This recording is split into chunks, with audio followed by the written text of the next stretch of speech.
500 গ্রাম দুধ দিয়ে আমি ছানা কাটিয়ে নিয়েছি। তো 500 গ্রাম দুধের ছানার দেখুন আমি জল ঝরিয়ে এইরকমভাবে তৈরি করে নিয়েছি। এখন সাথে দেবো 1 চামচ হচ্ছে ময়দা, 1 চামচ হচ্ছে কর্নফ্লাওয়ার, 1 চামচ দিলাম সুজি, 1 চামচ হাফ চামচ দিচ্ছি আমি বেকিং পাউডার, আর দিচ্ছি 1 চিমটি খাবার সোডা, দিয়ে দিচ্ছি হাফ চামচ ঘি, গাওয়া ঘি, আর দিয়ে এবারে হাত দিয়ে বেশ সুন্দর করে মেখে নেব। দেখুন এইরকম হবে। এবার দিয়ে দেবো 2 চামচ গুঁড়ো দুধ, দিয়ে আবার সুন্দর করে মেখে নেব।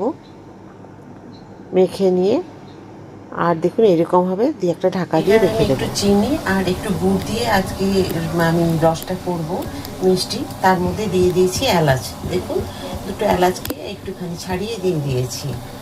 আর আমি গুড় দিয়ে চিনি দিয়ে করছি, এটা আমি খুব ভুলে গেছি ভিডিও করার জন্য। যাই হোক বলে দিলাম আপনাদের। আর ওই জন্য একটু রঙটা কালো কালো লাগছে দেখতে গুড় দেওয়ার জন্য। ওখানে রসটা রেডি হোক, ততক্ষণে আমি এটাকে রেডি করে নিই, এটাকেও রেডি করে নিই আমি। আর দেখুন কীরকম সেট হয়ে গেছে। একটু পাতলা পাতলা ছিল, নরম ছিল, আর দেখুন কি সুন্দর হয়ে গেছে। তো এইভাবে আমি লেচি করে নেব। আপনারা যেমন সাইজ করবেন সেই রকম বুঝে নিয়ে নেবেন। আমি এরকম আপনাদেরকে দেখিয়েছি কালো জাম বা পান্তুয়া, তো অন্যরকমভাবে। ওখানে দেখুন চিনির রসটা ফুটে গেছে। এখন এবার আমি বন্ধ করে রেখে দেব। চিনি আর গুড়, শুধু চিনি নিই। আপনারা চাইলে এখানে শুধু চিনি দিয়েও করতে পারেন বা শুধু গুড় দিয়েও করতে পারেন। তো আমি আজকে দুটো মিশিয়ে রেখেছি। আবার কোনো একদিন আপনাদের আমি একরকম দিয়েও চিনি দিয়েও দেখিয়েছি আপনাদের। তো চিনি গুড় মিশিয়ে দেখালাম। আবার কোনো একদিন হয়তো গুড় দিয়ে তৈরি করে দেখাবো। তবে আজকের সমান মাপ নিইনি, গুড়ের ভাগটা একটু বেশি আছে আর চিনি আছে কম। এই কাপের 1 কাপ আছে গুড় আর হাফ কাপ আছে চিনি। একদম সুন্দরভাবে সবগুলোকে গোল করে নিতে হবে আগে। তারপরে রেডি হয়ে গেলে তখন তেল গরম হলে এগুলোকে একদম লো ফ্লেমে ভেজে নিতে হবে। এই লোহার কড়াইটা খুব তাড়াতাড়ি গরম হয়ে যায় দেখে আমি সব রেডি করে নিয়ে তেল দিয়ে আর দিয়ে দেব। এই যে দেখুন আমি সব রেডি করে নিয়েছি। এবার দেখুন এগুলোকে আমি দিয়ে দেব। দেখুন তেল একদম প্রায় ঠান্ডা মতো, এইরকমই সবগুলোকে দিয়ে দেব। আপনি এভাবে যদি মনে হয় দুবারে ভাজবেন তাও ভাজতে পারেন।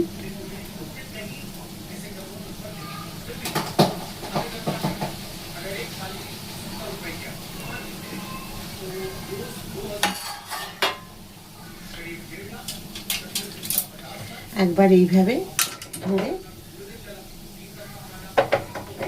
চাপিয়ে দিতে হবে, আর ফ্লেমটা একদম লো থাকবে। এইভাবে যতক্ষণ না মিষ্টিগুলো একটুখানি একটা সাইড ভেসে উঠছে ততক্ষণ হাত দেওয়া যাবে না। দেখুন এইরকমভাবে একটুখানি নড়িয়ে দিতে এগুলো উল্টে একদম নিজে নিজে ঘুরে যাচ্ছে।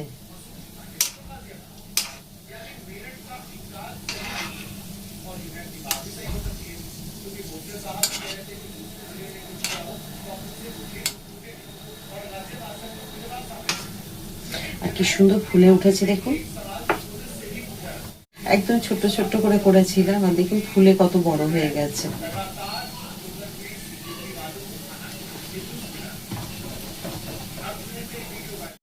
দেখুন খুব সুন্দর ভাজা হয়ে গেছে।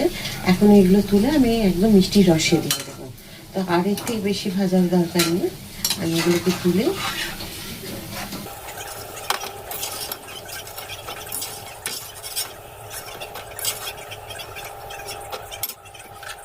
2 মিনিট আমি ফুটিয়ে দেব।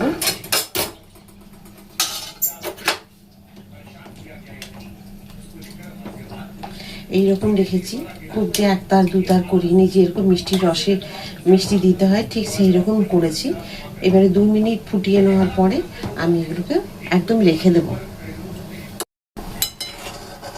দেখুন এরকম ঝাঁক হয়ে পুরো চিনির রসটা ফুটে উঠবে, আর মিষ্টিগুলো তলায় থাকবে, চিনির ছাপটা পুরো উপরে থাকবে ফেনা।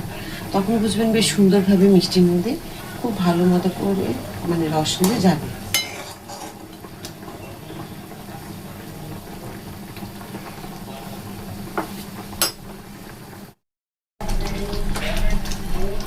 গ্যাস বন্ধ করে দিলাম। আর দেখুন চিনির যে রস আছে একদম কিন্তু তলায় আছে মিষ্টিগুলো, এইভাবে করে নিতে হবে। আর এটাকে আমি এখন ঢাকা দিয়ে রেখে দেবো 3-4 ঘন্টার পরে, মানে রেখে দেবো 3-4 ঘন্টার জন্য, তারপরে আপনাদের দেখাবো। দেখুন মিষ্টিতে রসগুলো খুব সুন্দর ঢুকেছে। আর আমি রেখে দিয়েছি প্রায় 3 থেকে 3.5 ঘন্টা হয়ে গেল, তারপর নিয়ে এসেছি। আর দেখুন অনেকটা রস টেনে নিয়েছে। প্লেটের মধ্যে একটা নিয়ে নিয়েছি, আপনাদের কেটে দেখাচ্ছি। দেখুন কতটা নরম হয়েছে, এই যে দেখুন কি সুন্দর হয়েছে, দেখেছেন? আর কত নরম দেখুন না।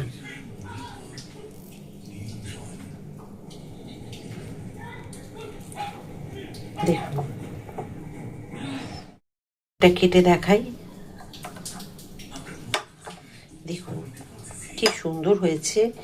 মানে কি বলবো, যদি আপনারা এইভাবে করেন না নিজেরা, তখন আপনারা অবাক হয়ে যাবেন যে এত সুন্দর করে করা যায় ঘরে পান্তুয়া বা কালোজাম মিষ্টি।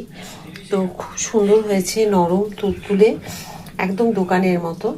আর যেভাবে আমি করেছি আপনারা একবার তৈরি করে দেখুন। এর আগেও আপনাদেরকে কালোজাম বা পান্তুয়া আমি করে দেখিয়েছি, এটা আবার একটু অন্য ধরনের করে দেখালাম। তো যেটা আপনাদের ভালো লাগবে সেইভাবেই আপনারা তৈরি করবেন। তো যদি ভালো লেগে থাকে লাইক, সাবস্ক্রাইব, শেয়ার করে আমার সাথে থাকবেন। যদি ফেসবুক থেকে দেখেন ফলো করে দেবেন। আবার একটা নতুন কিছু রান্না নিয়ে আপনাদের সকলের কাছে আমি চলে আসবো। সবাই খুব ভালো থাকুন। রাধা রাধা।